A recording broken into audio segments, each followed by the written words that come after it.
Hello everyone, Miss Pam here, and we're continuing on our journey of practical life activities you can do from around your house.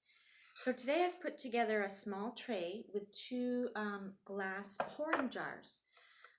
Glass is preferable because the child can see what's happening. It's a little bit more interesting, but you can use whatever you have available. You need both of the handles facing out. And when you raise them up, let's take the one that is full in their dominant hand, a little bit higher than the other one.